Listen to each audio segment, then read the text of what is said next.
지난달이었죠. 그 뉴스에 한참 좀 떠들썩했던 게 있는데 유튜버 쯔양과 관련돼서 충격적인 이야기가 전해졌었습니다. 무려 4년 동안이나 폭행을 당하면서 일해 왔었고 또 일명 사이버 레카 연합이라고 부르는 그 폭로 유튜버들에게 협박까지 당하면서 그렇게 있었다는 것입니다. 그러면서 이제 자연스럽게 그 사이버 레카라고 하는 집단에 대해서 그 사람들에 대해서 공론화되기 시작했는데요. 이 사람들의 문제가 뭐냐면 일단 어떤 문제가 터지거나 소문이 돌면 기본적인 개연성이나 아니면 사실관계 확인 같은 것들에 대해서는 이 사람들은 전혀 하지 않고 일단 무조건 빠르게 터뜨리고 본다는 것입니다. 한마디로 남의 불행을 가지고 돈을 버는 그런 집단이라는 거죠. 그래서 사람들이 이제 이 사람들의 가지고 있는 그런 부도덕함에 대해서 많이 공감하기 시작했습니다. 근데 이런 사람들이 등장하게 된 이유가 이 사람들만 특별히 도덕적으로 심각하기 때문만은 아닙니다. 사실은 우리 사회가 우리가 살고 있는 이 세상이 이런 현상들을 어느 정도는 부추기고 있기 때문이죠. 사람들의 관심도 마찬가지예요. 그 사람들이 보통 선하고 아름다운 것에 관심을 많이 가지는가 아니면 더럽고 추한 것에 관심을 많이 가지는가 생각해보면 답이 나옵니다. 생각해보세요. 키워드를 이렇게 검색해가지고 선한 일, 의로움, 뭐 영원한 사랑 이런 거 하면은 그 조회수 잘 나오고 할까요? 아니면 살인, 죽음, 도박, 마약, 성착취 이런 게 조회수가 높을까요? 후자입니다. 잔인한 장면의 리얼리티를 높이면 높일수록 더 주목을 받게 되고요. 유튜브든 대중 매체든지 간에 잔인함과 사악함에 대해서 사실은 열렬하게 보상해주는 그런 시스템을 갖추고 있어요. 구설수를 막 만들어내고 비록 부도덕하지만 자극적인 그런 일들을 저지를수록 사람들은 훨씬 유명해집니다.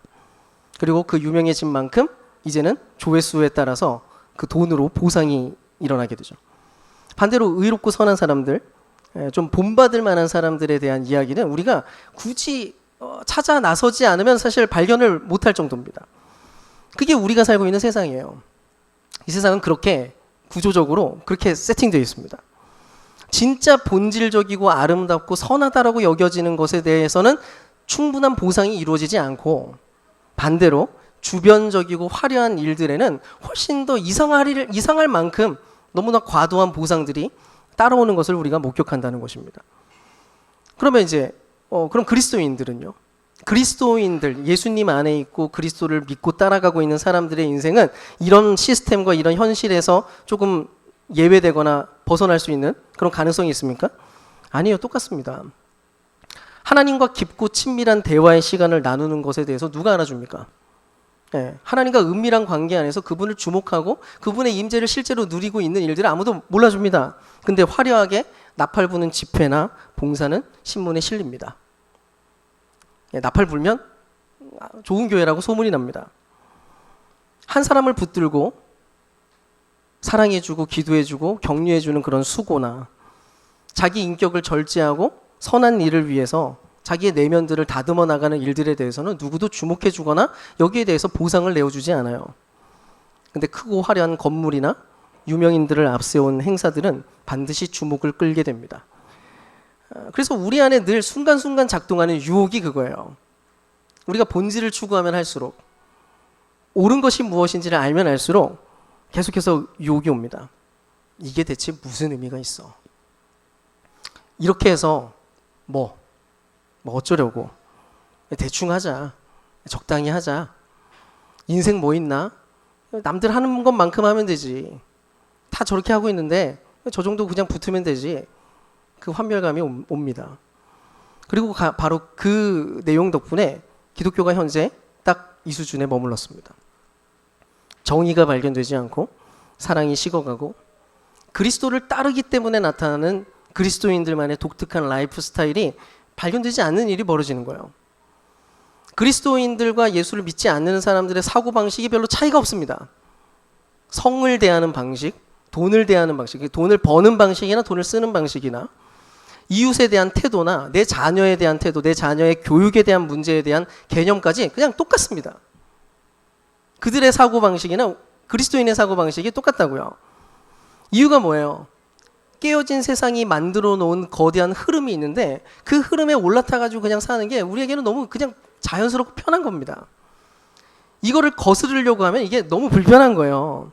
불편한 변화, 무엇이 옳은지 혹시 알게 됐다고 해도 그거를 실제로 걸어나가기에는 뭔가 석연치 않고 많이 불편한 느낌이 든다는 것입니다. 그래서 말씀을 들었어요. 말씀이 심지어 이해가 됐어요.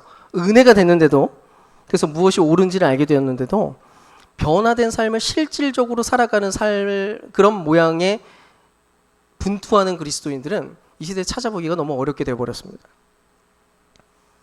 냉담하게 드리는 주일 예배 한 번으로 서로 인사 한마디 안 하고 하나님 본답시고 설교자 얼굴만 쳐다보다가 집으로 돌아가는 그 예배로 그냥 모든 걸 퉁칩니다. 그리스도께서 초청하신 하나님 나라의 삶은 보이지 않습니다. 그래서 궁금하지도 않습니다. 들여다보지도 않죠. 그리스도의 장성한 분량에 이르는 데까지 초대하는 그분의 음성에 대해서는 그냥 무시합니다. 진심으로 올라서는 일들에 대해서는 하지 못하게 되는 거예요. 여러분, 우리는 어떻습니까? 여러분, 현재 어디쯤 서 있고 여러분의 속도는 어느 정도입니까? 방향은 어디입니까? 적당히 멈춰 있는 건 아닌지, 아니면 혹시 너무 과도하게 느려지고 있는 것은 아닌지, 우리는 정말로 온전함을 향해서 목마름을 가지고 있는지 말이죠. 실제로 그리스도인들, 기독교 유튜브나 뭐 이런 채널들을 보면은 느껴지는 그런 현상들이 있는데요. 유튜브 안에 그 조회수가 높은 것들을 좀 봤어요. 어떤 게 조회수가 높나 보니까 그래도 좋은 것, 많은 것 중에 하나가 신앙의 위인들, 신앙의 영웅들에 관한 소재들이 조회수가 상당히 높더라고요. 이게 무슨 의미일까요? 근데 이게 마치 이런 거예요. 일반적으로 보통 이제 게으른 군중들, 자기는 운동을 안 하는 사람들이 스포츠에 나오는 열심히 노력해가지고 탁월한 성과를 이룬 사람들을 보면서, 치열하게 경기하는 운동선수들을 보면서 일종의 대리만족과 쾌감을 느끼는 것처럼, 연예인들을 바라보면서 연예인들이 하는 그런 활동들이나 그런 막 돈 쓰고 막 뭐 맛있는 거 먹으러 다니는 걸 보면서 대리만족 느끼는 것처럼, 나는 한 걸음도 안 움직이고 적당한 자리에서 나는 멈춰 살기로 이미 결정을 했는데 훨씬 뛰어난 모습으로 마치 원래 그런 사람인 것처럼 서 있는 그 사람들을 바라보면서 그들의 이야기를 듣는 것으로 영적인 만족을 대신하겠다는 것입니다. 근데 여러분, 잘 생각해 보세요. 성경 인물 중에 위는 없습니다.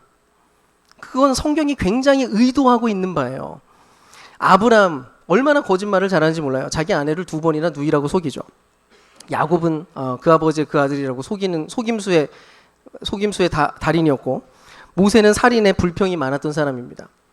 다윗은 권력형 성범죄자였죠. 베드로는요, 신성 모독했습니다. 영웅은 없다는 거예요. 성경이 의도적으로 그렇게 얘기합니다.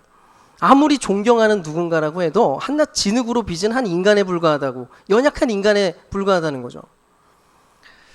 우리 교단의 그 보수에 해당하는 교단에서 많이 추앙하는, 존경하는 인물 중에 박윤선 박사라는 목사님이 계십니다. 그분의 딸이 목사의 딸이라고 하는 제목의 책을 하나 냈어요. 그 안에 충격적인 이야기가 등장합니다.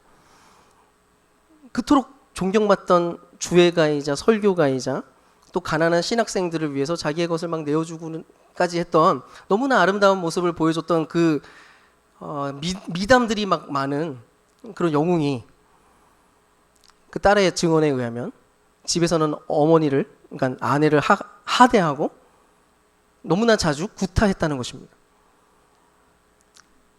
딸로서 경험했었던 그 고통과 상처를 그 책에다 풀어내서요, 그냥 확실한 건 이거예요. 우리는 어느 누구의 팬으로 살지 말라는 것입니다. 누군가를 바라보면서 와, 이거 멋지구나 하면서 그것으로 만족하는 인생을 살아가는 것은 우리에게 불가능하다는 거예요. 나는 못하니까 저 사람들은 저렇게 대단하구나 하면서 대리만족해버리지 말라는 것이죠. 여러분, 우리는 어느 누구와 똑같아질 수도 없고 그럴 필요도 없습니다. 우리의 삶은, 내 인생은, 여러분이라는 존재는 하나님의 선물입니다. 우리는 그리스도와 함께 동행하는 삶을 계속해서 배워나가면서 그야말로 그분과 함께 독창적인 모험에 뛰어드는 인생이 된 거예요. 제가 자주 말하는 게 있어요. 우리 교회가 왜 진실한 숲인가? 우리 각자가 하나님 앞에서 진실한 관계를 누리게 될 때 하나님이 가지고 있는 그 무한한 독창성으로 인해서 내 안에 잠재되어 있었던 내 안에 그 꽃이 피어나기 시작하고 내 안에서부터 시작된 그분이 나에게 이미 허락해 준 그 선물들이 그분 안에서 마침내 열매를 맺게 만듭니다. 그리고 그 모든 것들이 모여가지고 다채로운 숲이 되는 거예요. 한 가지 모양, 획일화된 어떤 모양이 아니라 찍어낸 그리스도인들이 아니라 하나님이 만드신 독특한 모양의 작품들로서의 숲이 만들어지는 것입니다. 하나님은 그걸 원하십니다. 그게 우리를 불렀어요. 근데 중요한 게 있어요. 우리가 그분의 부르심에 그분이 우리를 이렇게 불러서 요구하시는 그 자리에 과연 참여할 것인가 하는 것입니다. 근데 그 일은 어떻게 이루어지느냐면요. 그야말로 하나님을 진실하게 대면하고 탐구하는 일을 통해서만 이루어집니다. 이거는 여러분 오해하지 마세요. 그냥 단순하게 성경을 내가 열심히 묵상하고 탐구하겠다 이게 아니에요. 그 수준이 아니라 성경을 마침내 살아내기 위해서 진실하게 탐구한다는 의미를 가지는 것입니다. 여러분 성경에 나오는 모든 인물들이 그렇게 살았어요. 그들은 하나님을 향해서 굉장히 진실하고 강렬하게 살았습니다. 하나님 앞에 그들은 거침없이 얘기했습니다. 자기 안에 떠오르는 모든 감정들과 자기가 느끼는 모든 상황과 현실들을 정직하게 직면했습니다. 모든 고통과 아픔들과 기쁨들을 전부 다 하나님 안에서 다루기 시작했어요. 그리고 그럴 때마다 하나님은 너무나 진실하게 그들 앞에 나타나셔서 그들의 모든 삶과 내면 한가운데서 일하기 시작했다는 것이죠.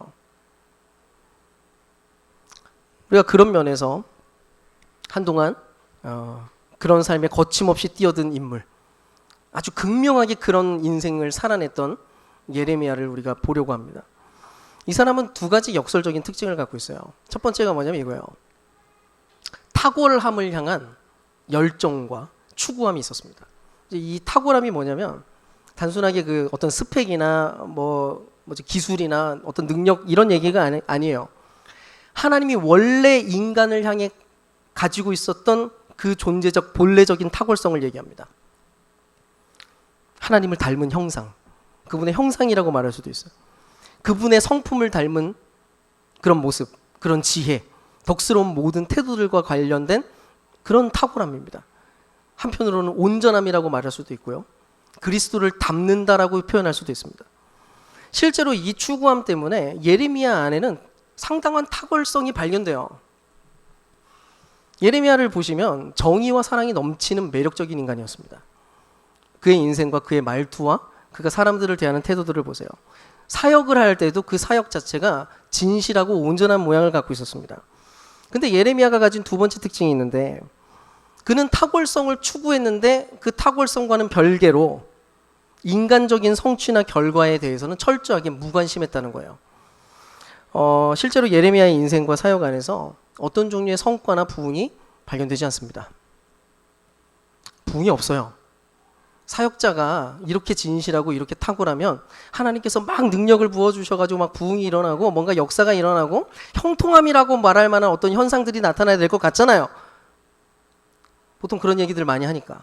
예레미야는 그런 게 없었습니다. 아예 없었어요. 백성들은 예레미야가 설교를 하면 반응이 없었습니다. 와 감동적이다 없습니다. 귓등으로도 안 듣습니다. 욕을 하고 침을 뱉죠. 믿어주시지도 않습니다. 왕한테 얘기하잖아요. 왕들은 계속 감옥 보내려고 발악을 합니다. 저놈을 어떻게든 감옥에 보내야지. 근데 예레미야를 보시면 어떤 모양이 발견되냐면 별로 안 조급해 보여요. 아 빨리 열매가 나타나야 되는데 이 정도 사역했으면 좀 이런 결과가 나와야 되는데 좀 믿는 사람들이 등장하고 하나님 나라를 뭔가 이루어낼 것만 같은 어떤 싹들이라도 피어나고 막 이래야 될 것 같은데 라고 하는 조급함 이게 없는 거예요. 좌절하지 않습니다. 또 성품적으로 지혜적으로 이런 부분들을 탁월함을 추구하는데 탁월함을 갖추면 항상 부담이 생겨요. 탁월함만큼 뭔가 결과를 내야 될 것 같은 부담감 이런 게 없어요. 심지어 결과는 언제나 파멸과 멸망이었는데 열매라고 하는 거는 아예 쥐뿔도 없는데 그냥 맡겨진 일에 충실하게 열심히 사는 거예요. 예레미야가 그렇게 삽니다. 더 놀라운 게 뭔지 아세요? 예레미야는 사실 엄청난 적대감과 고통 한가운데 살아갔는데도 이 정도의 탁월함을 만들어냈다는 것입니다. 분노와 폭력이 만들어지는 게 아니에요. 보세요. 내 주변에 폭력이 가득하고 내 주변에 뭔가 불의가 가득하면 우리는 환멸감에 시달립니다. 이렇게 뭐하러 이렇게 살아? 어차피 이렇게 되는 거. 나도 대충 발 맞춰서 살아야지. 이런 생각이 들잖아요. 근데 예레미야 안에는 그 분노로 인한 어떤 망가짐, 분노로 인해서 새어나오는 어떤 쓴뿌리 같은 것들이 발견되지 않는 거예요. 반대로 탁월한 모습이 나타납니다. 아름다움, 도덕성. 잘 생각해 보세요. 예레미야에게 충분히 큐티할 시간이 있었을까요? 예레미야에게 충분히 하나님을 마음껏 노래하고 노래 부르고 하나님께 기도할 만한, 예배할 만한 시간이 있었을까요? 없었어요. 예레미야에게는 그런 시간이 확보되지 못했습니다. 말씀, 시간 남아도니까 말씀 열심히 보자. 사역자니까 시간 남아도니까 말씀 열심히 보자. 이 수준이 아니에요, 이 사람은. 그런 게 불가능했습니다. 사랑 많이 받은 사람? 그런 사람도 아니에요. 부모나 동료로부터 충분히 사랑을 받은 사람도 아니었습니다. 예레미야의 근육은 늘 피곤해가지고 젖산이 쌓여가지고 쥐나기 직전이었어요. 머릿속에 무언가 생각이 떠오르잖아요. 그 생각 떠오른 걸 사람들한테 말하면 사람들이 거절합니다. 와, 네 생각 옳은 것 같아. 이런 게 아니에요. 무슨 얘기만 하면 말도 안 되는 소리 하지 말라고. 예레미야가 당했던 고통스러운 감정들이 있어요. 슬픔의 감정들. 이 감정들을 그가 막 표현합니다. 그럼 사람들이 공감해 주는 게 아니라 조롱을 했어요. 뭘 울어? 네 뭐가 슬퍼? 이러고 있는 거예요. 주변에. 상상이 되세요? 이런 인생을 산다는 게? 근데 예레미야의 모습을 보면 이런 인생 한가운데서 마지막에 발견되는 그의 모습이 충분하게 자기 개발이 이루어지고 자기 성찰이 이루어진 매력적인 인간의 모습으로 결국 등장한다는 것입니다. 철저하게 이타적으로 살아갈 줄 아는 지혜로운 한 인간이 되어 있었어요. 인간적으로 볼 때 그는 실패자로 보였습니다. 근데 하나님 보시기엔 어땠을까요? 그분의 부르심은 다른 게 아니었으니까. 그분이 우리를 부르시는 목적은 다른 데 있었으니까. 우리가 여기에 대해서 주목해야 됩니다. 대체 어떻게 그럴 수 있었을까? 여러분, 우리도 예레미야랑 똑같은 상황을 만납니다. 자주 경험하죠. 열심히 했어요. 근데 열매가 없는 경우. 착하게 살려고 애를 써요. 그리스도인들은 보통 그래요. 어디 가면은 그래도 좀 착하게 하려고 하잖아요. 정의롭게 살려고 하고 나름대로 그래도 사랑을 베풀려고 하고. 근데 아무도 알아주지는 않고 반대로 손해보는 일이 벌어집니다. 호구 잡혀요. 심지어 교회에서도 인정을 안 해. 어떤 마음이 들어요? 다 때려치고 싶잖아요. 착하게 사는 거 포기.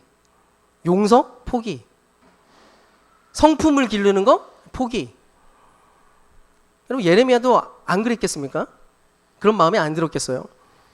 아무리 설교를 해도 듣는 사람이 없어요. 감옥에 가거나 매를 맞습니다.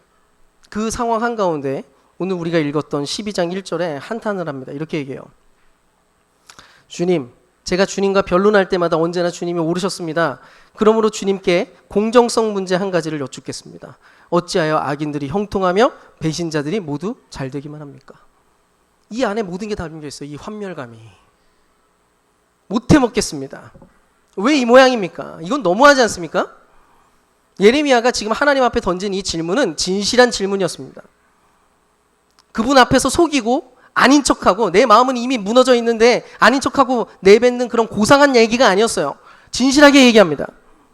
진실한 반응을 하나님께 드렸습니다. 그랬더니 5절에 하나님이 이렇게 대답을 해요. 내가 사람과 달리기를 해도 피곤하면 어떻게 말과 달리기를 하겠느냐. 내가 조용한 땅에서만 안전하게 살 수 있다면 요단강의 창이란 물속에서는 어찌하겠느냐. 이 말을 좀 길게 풀어볼게요. 하나님의 의도. 예레미야야, 너 뭘 바라니? 돈? 장수? 부흥? 형통함? 너 정말 그거 바라니? 아니잖아. 너 정말 깊은 지혜와 풍성한 삶을 살고 싶은 거 맞아? 속상하겠지. 이렇게 죄로 깨어진 세상을 바라보면 마음이 무너질 거야. 근데 이게 실체란다. 네가 생각했던 것보다 이 척파도가 너무 세지? 그래서 실망했니? 그래서 넘어질 거야? 그래서 포기할 거야? 술술 풀릴 줄 알았어? 그렇게 생각했을지도 몰라. 근데 답답한 문제들이 튀어나오니까 포기하려고 해? 그래, 알아. 어떤 마음인지. 네가 받은 소명과 다르게 네가 전하려고 하는 저 사람들은 너의 소명과는 아무런 상관없이 하나님의 영광에 대해서는 전혀 관심이 없다는 거 너 지금 파악했지? 얼마나 놀랬어? 이렇게까지 관심이 없을까 싶어가지고 너 당혹스럽잖아. 근데 그거 알게 됐다고 도망치려고?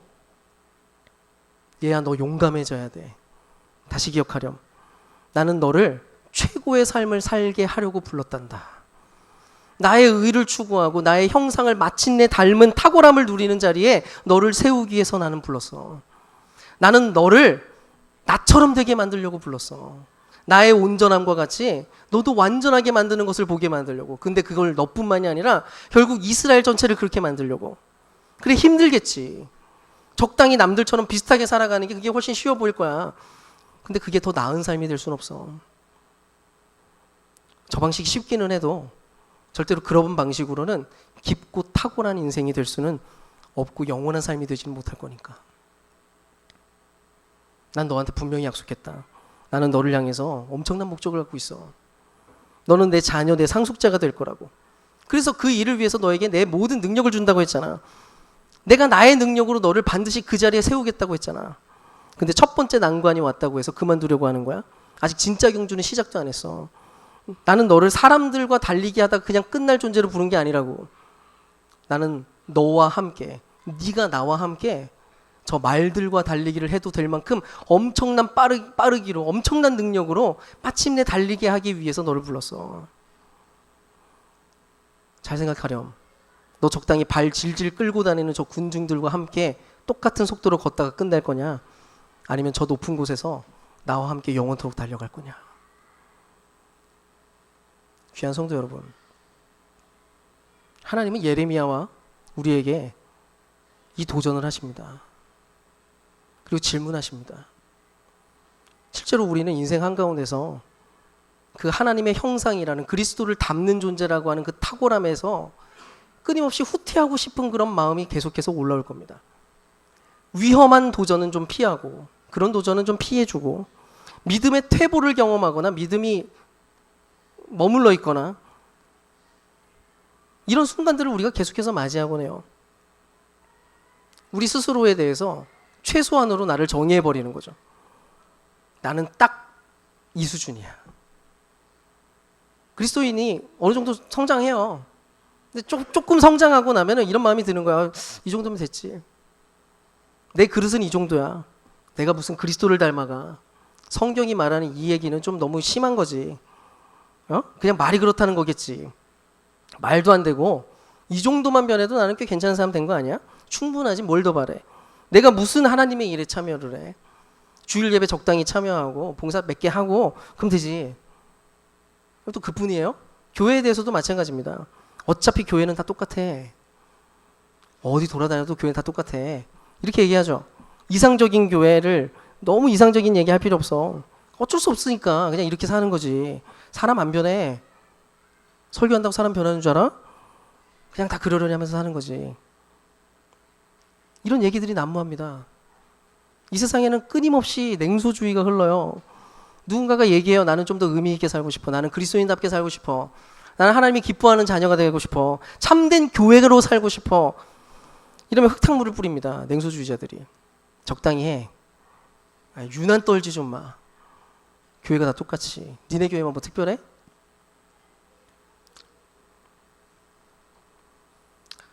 아마 예레미야도 하나님이 했던 이 질문에 대해서 즉시 응답했던 것 같지는 않습니다. 실제로 대답이 안 나와요. 근데 아마 오히려 자기의 모든 살아가는 현실 한가운데서 수없이 선택 가능한 대안들을 살펴보고 저울질을 해봤을 겁니다.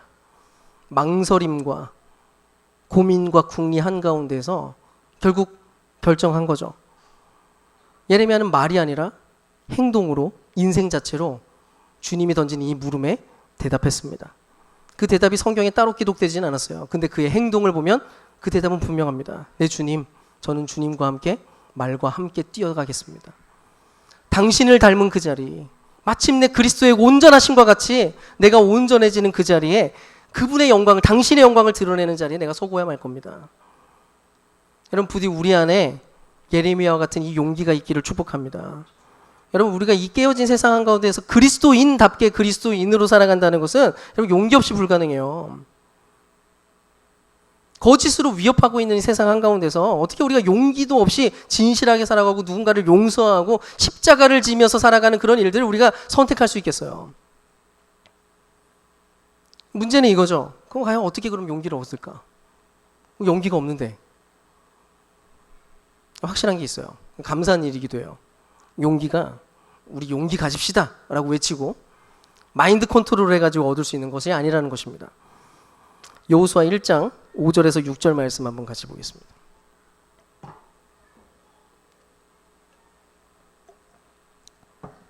예, 같이 한번 읽을게요. 시작. 내가 사는 날 동안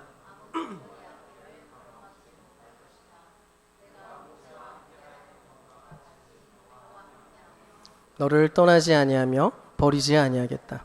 굳세고 용감하여라. 내가 이 백성의 조상에게 주기로 맹세한 땅을 이 백성에게 유산으로 물려줄 사람이 바로 너다. 자, 지금 여호수아에게 용감하라고 얘기를 하는데 그 용감하라는 얘기를 하면서 굉장히 중요한 얘기를 하십니다. 그게 뭐냐면 이거예요. 내가 너와 함께하겠다 라고 하는 말입니다. 내가 너와 함께하겠다. 내가 너를 영원히 버리지 않겠다. 이게 뭘 얘기하냐면은 사실 여호수아는 용기가 없을 이유가 없었다는 거예요. 원래부터. 여호수아의 옆에 세상을 만드신 분이 함께 계실 거라고 얘기하고 있어요. 그러면서 지금 용기를 얘기합니다. 여러분, 우리 자녀들이 언제 용감해집니까? 엄마 아빠가 옆에 있으면 용감해집니다. 무서운 형이 있어요. 예, 거침없이 놉니다. 그냥. 무서운 형이 무슨 얘기를 해도 거침없이 자기 할 말을 합니다. 부모가 있을 때. 옆에 엄마 아빠가 오시면 못합니다. 무서워요. 어두운 길 못 갑니다. 못 지나가요. 근데 엄마랑 손잡고 아빠랑 손잡으면 거침없이 갑니다. 그럼 용기가 뭐예요? 용기는 하나님이 이미 우리와 함께 하신 그 사실을 정말로 믿을 때, 이 사실이 그냥 한낱 말이 아니라 한낱 추상적인 이야기가 아니라 마인드 컨트롤해야 될 어떤 주문이 아니라 정말로 그분이 나와 함께하고 계시다는 것이 사실이 인격적으로 그 모든 것이 실체라고 하는 것이 믿어질 때 그때 얻게 되는 능력이 바로 이 용기라는 것입니다. 여러분, 지구상에서 사람이 살아가는 가장 높은 곳이 티베트 고원 해발 6,300m에 있는 꼴라란둥이라는 곳이래요. 제가 예전에 굉장히 오래전에 보았던 TV에 나왔던 장면인데요. KBS에서 까르마라고 하는 사람 텐트로 이 기자가 취재를 갔어요. 당시 기온이 높은 곳이고 그러니까 영하 20도 아래로 떨어졌습니다. 카메라 작동도 막 중간에 멈췄다고 막 이런 얘기를 해요. 근데 갑자기 그 추운 날 이 까르마 씨가 모포 한 장을 딱 들고 갑자기 텐트 밖으로 나가는 거예요.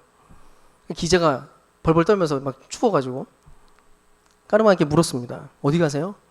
어디 가요? 묻더니 까르마 씨가 이렇게 대답했어요. 밖에 우리 양떼가 있거든요. 나는 매일 원래 쟤네들이랑 같이 자요. 그리고 목포 들고 가서 그 양떼들 사이에서 같이 잤어요. 제가 그 장면을 보면서 감동이 됐습니다. 잊혀지지가 않아요. 저게 목자구나. 생각해보세요. 높은 지역에 살고 있는 그냥 평범한 한 인간이 자기 양이라고 그 추운 날 모포 한 장 들고 가가지고 껴가지고 그 옆에 붙어 있었어요. 추위를 아랑곳하지 않고 함께 지내기 시작했다는 거예요. 근데 우리를 사랑하신 하나님, 우리를 너무나 사랑해서 자기 아들을 내어주신 그 하나님이 우리를 어떻게 대하시겠느냐는 것입니다. 그분이 영원토록 우리와 함께하기 위해서 그분은 하늘 보좌를 버리고 이 땅 가운데 내려오셨고 십자가 위에 우리와 영원히 함께하기 위해서 자신을 피로 내어드렸습니다. 이유가 무엇입니까? 영원토록 임마누엘 하기 위해서였습니다. 임마누엘, 내가 너와 함께하겠다. 우리와 영원토록 함께하기 위해서 그분이 가져오시고 그분이 시작한 그 영원한 나라 한가운데서 마침내 풍성한 삶을 누리게 만들기 위해서 하나님이 그런 일을 하셨습니다. 여러분, 만약 우리와 영원토록 함께하기로 결정한 그분의 약속을, 그 주님, 이미 우리 안에 거하신다고 하시는 그 주님을 진짜로 믿는다면 여러분, 두려울 게 대체 무엇인가요? 대체 무엇이 우리를 망설이게 만듭니까? 여러분, 진정한 믿음 위에는 언제나 진정한 용기가 작동하게 되어 있습니다. 어디선가 들은 이야기인데요. 어린아이와 아버지가 오솔길을 걸어가다가 아이가 물었대요. 아빠, 용기가 뭐예요? 아빠가 다시 물었습니다. 너는 용기가 뭐라고 생각하는데? 그랬더니 애가 그러는 거예요. 나보다 덩치 큰 아이가 나한테 시비 걸고 그럴 때, 또 친구들을 괴롭힐 때 내가 나서가지고 그 덩치 큰 아이와 싸우는 거야. 이렇게 얘기를 했어요. 그때 아빠가 칭찬했어요. 와, 맞아. 그것도 용기야. 근데 진짜 대단한 게 있어. 그러면서 한참을 걸어가다가 바위 사이에 딱 하나 피어있는 제비꽃, 그것을 바라보면서 이야기했어요. 아들아, 근데 용기는 저런 거야. 아무도 보지 않는 저 산에서 아무도 알아주지 않고 아무도 박수 쳐주지 않는데 자신의 생명의 몫을 끝까지 피워내고 꿋꿋이 그것을 견디고 있는 거, 그게 용기란다. 귀한 성도들 여러분, 우리는 이 세상 한가운데서 특별한 부름을 받은 사람이에요. 우리 주변에는 돌덩이들입니다. 밭이 비옥해가지고 막 꽃이 피어날 것처럼 보이지 않는 세상을 우리는 살아가고 있어요. 말세의 끝에 살아가는 듯한 그런 느낌이죠. 끼어진 세상 한가운데서 온통 주변이 황무지처럼 보이는 그런 현실입니다. 그 가운데 그분이 우리를 부르셨어요. 근데 우리의 모습이 그냥 그대로 끝나지 않습니다. 한낱 씨앗의 모습으로. 우리는 마침내 하나님의 온전하심과 같이 온전하게 될 운명을 가지고 지금 살아가고 있습니다. 그게 우리의 부르심이거든요. 그분의 탁월하심, 그리스도가 가지고 있는 그 극상의 탁월하심이 결국 우리의 것이 될 거라고 그분은 우리에게 초대하고 계십니다. 그게 그분의 부르심입니다. 물론 죄와 악의 힘은 끊임없이 커져가고 있고, 그리스도를 닮는 인생, 내가 예수를 믿고 난 다음에 걸어가는 나머지의 모든 삶에 있어서 우리는 끊임없이 그만 적당히 멈추고 싶게 만드는 위협들 안에 놓여 있어요. 적당히. 아마 우리 중에 누군가는 스스로의 삶에 대해서 만족하고 있는 분이 계실지도 모르겠어요. 나 그래도 예수님 믿고 좀 많이 변했거든. 나 예수님 믿고 좀 괜찮은 사람 됐거든. 너무 많은 거예요, 그 수준에 멈춰 있는 게. 하나님이 바라보고 있는 꿈은 그 수준이 아닌데. 사실은 두렵기 때문입니다. 근데 여러분, 우리가 용기를 잃어버리지 않으면, 이미 우리와 함께하기로 결정하신 그 주님을 진짜로 믿게 된다면, 우리가 내 수준으로 만든 이 작고 소소한 이 수준의 꽃이 아니라 그분이 우리를 향해 기대하시는 그 어마어마한 꽃을 우리는 결국 피우게 될 겁니다. 마침내 내게 주어진 나의 삶의 몫을 발견하게 되고, 하나님께서 우리에게 맡기신 그 독특한 사명들을 마침내 이루어내는 아름다운 인생이 되어가는 것이죠. 여러분, 부디 지금 우리 자신이, 여러분 스스로가 어디에 지금 서 있는지 다시 한번 확인하시기를 바랍니다.